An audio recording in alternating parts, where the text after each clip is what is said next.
Hello everyone आज video को आपण मानक स्वागत।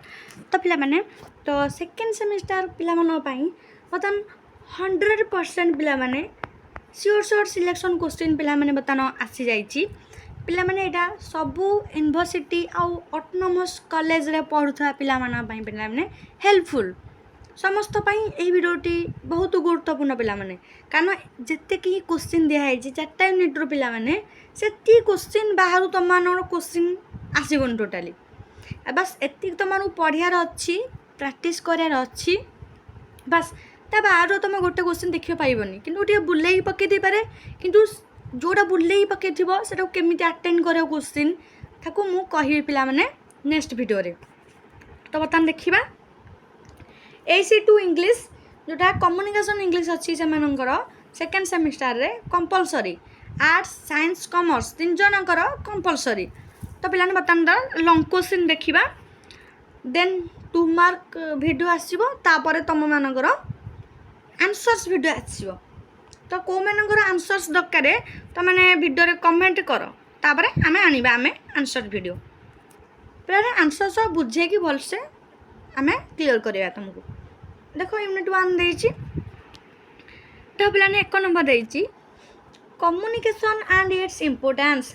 पिला माने सिलेबस जो माने पाइन टेलीग्राम चैनल जॉइन हो जीवो से माने इजीली हेटू सिलेबस फाइन माने सर्च करियो तुम पाई जीवो कम्युनिकेशन कोन अथा इम्पोर्टेंस कोन तो तुम मानकू लिखियार अछि। सेकंड रे फैक्टर्स डिटरमाइनिंग कम्युनिकेशन माने को फैक्टर्स कम्युनिकेशन को डिटरमाइन करूची। नेक्स्ट टाइप्स ऑफ कम्युनिकेशन पिलाने मोस्ट इंपोर्टेंट एटा पढुची जो कम्युनिकेशन आउ इंपोर्टेंस आउ टाइप्स ऑफ कम्युनिकेशन ए दुटा एग्जाम रे निहा तुम देखियो पाइबो ए भीतर क्वेश्चन। तापर मोस्ट इंपोर्टेंट वर्बल आउ नॉन वर्बल कम्युनिकेशन ए दुटा मोस्ट इंपोर्टेंट पिलाने जो लॉन्ग क्वेश्चन तुम दिया है सेटा बहुत 5 आउ 8 मार्क तुम मानकर ए भीतर ही कवर हे जिवो। तापर कम्युनिकेशन बैरियर्स एंड सॉल्यूशन 6 रे describe different models of communication जो different models अच्छी तो ताकू तमें describe करियो। तापर शॉर्ट नोट लिखिबो जेमिति कि हमर रहला फीडबैक रहला कम्युनिकेशन बैरियर्स रहला इन्फॉर्मेशन ओवरलोड रहला तापर देख हमर रिडंडेंसी तमन एटा पॉलिटिकल करेक्टनेस फिर ए तक इंपोर्टेंट तो मानको देछि जो तो कहिछि बस एतिकी। Discuss different styles of communication जेमिति का मु रहिला फॉर्मल रहिला इनफॉर्मल रहिला आउ सेमी फॉर्मल कम्युनिकेशन। तो पिला माने ए 8टा पिला तो मानकर बाहरु देखिया को गोटे क्वेश्चन पाइबनी एतिकी ही तो मानकर 8टा बास आखि मुझी के 8टा ही विश्वास करिकि पिला माने पढ सब यूनिवर्सिटी पई इटा एप्लीकेबल या बाहर तो माने क्वेश्चन आसीबनी आ बाकी रहला आमे तो यार आंसर्स वीडियो आनिबा तो माने कमेंट कर दियो। आउ रहिला पिला माने जो माने चैनल नु आस एमिति अपडेट पाया पई चैनल को सब्सक्राइब कर रखो एवं हम टेलीग्राम चैनल ले पीडीएफ पाया पई जॉइन हो जाओ। दो पिला ने यूनिट 2 देखिबा हमें टाइप्स ऑफ लिसनिंग जेमिति एक्टिव आउ पैसिव लिसनिंग अछि 2 को जिबा 2 रे देछि एम्फैटिक लिसनिंग आउ इंटरैक्टिव लिसनिंग ए दिटा लिसनिंग इंपोर्टेंट। 3 रे फ्लुएंसी एक्यूरेसी तापर इंटेलिजिबिलिटी एंड क्लैरिटी एटा किछि तम शॉर्ट नोट एरा बाहर जीवो। तापर जेमिति हमर formal informal semi formal communication थिला बर्तमान अछि formal informal semi formal speaking.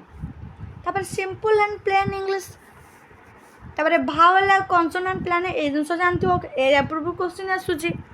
Next पिलाने most important question IPA and phonetic transcription 8 syllable division and primary stress 9 रे intonation rising and falling tones 10 देछि भेराइटीज ऑफ स्पोकन इंग्लिश जेमिति Indian American British तो एमितिया spoken English.